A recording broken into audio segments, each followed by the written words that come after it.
you out. You've seen this slide. We've all got the same slides, okay?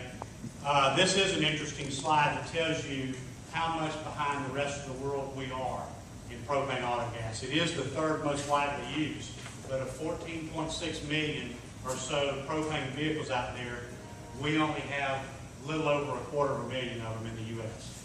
That number is changing dramatically with the number of products that you see out there.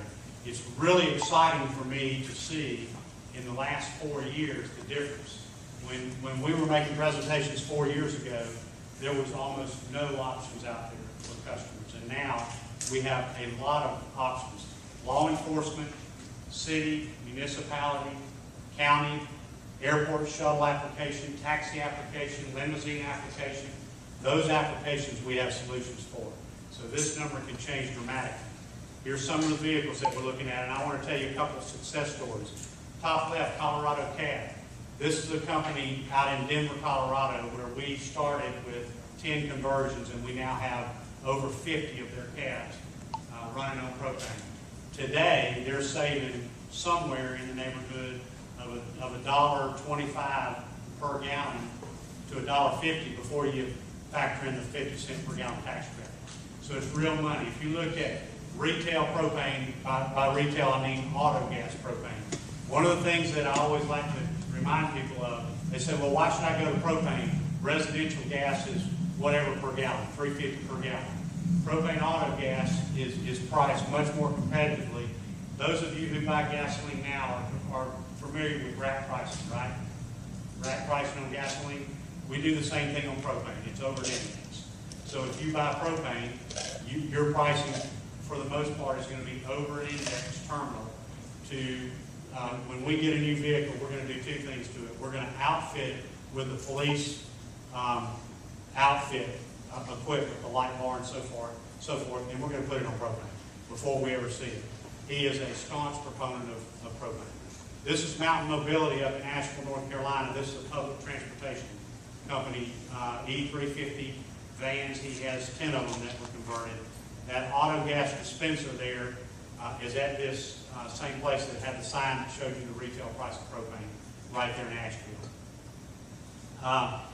Not going to bore you with that, Our system is going to be very similar. We're not going to get into the details other than to just give you 30,000 feet. We take propane liquid at whatever temperature it is, based on, or pressure it is based on the temperature, and we bring it from that tank under the hood as a liquid, and we vaporize it under the hood. And we inject it sequentially into the intake. So you've got two systems. You've got your gasoline system, which we've done nothing to. You put a propane system on top of it. We have our own engine control unit. We mirror the fuel trims on gasoline, and we inject propane vapor sequentially into the intake. What that does for us is it gives us incredible efficiency and performance. On these police vehicles that we've converted, one of the first things we hear is, I don't want to put propane on my car because I don't want to have a loss in power. Every one of them that we've done has shown more power on propane than they show on gasoline. Jackson County Sheriff, they were naysayers like a lot of people, and they had a pursuit on I-85, and they had a guy, I think it was a brand new Audi, that would run 150 miles an hour.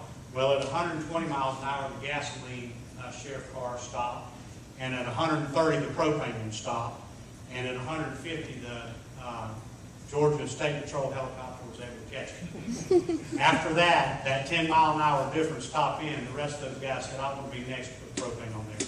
With 105 octane, they're not going to give up power and performance.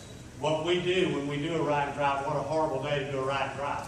What we like to show people on a typical ride and drive is push the indicator, go back and forth between fuels, and I dare you to tell me what fuel you're running. If I cover that indicator up, you'll not know what fuel you're running. We've been through the certified conversion centers. We get a lot of questions about, okay, but what about infrastructure? I'm going to tell you this, just like the AmeriGas guys would tell you. If you convert your fleet or you buy propane vehicles, we will put infrastructure in. That is not an issue. We can start with a 1,000-gallon skid-mounted tank, and we can increase as high as you want to. The bottom right there is Metro cars in Detroit, Michigan. That's an 18,000-gallon tank with 2 dispensers, and they have over 100 vehicles on propane. They've been on propane for 4 years. They have logged over 1 million miles on propane.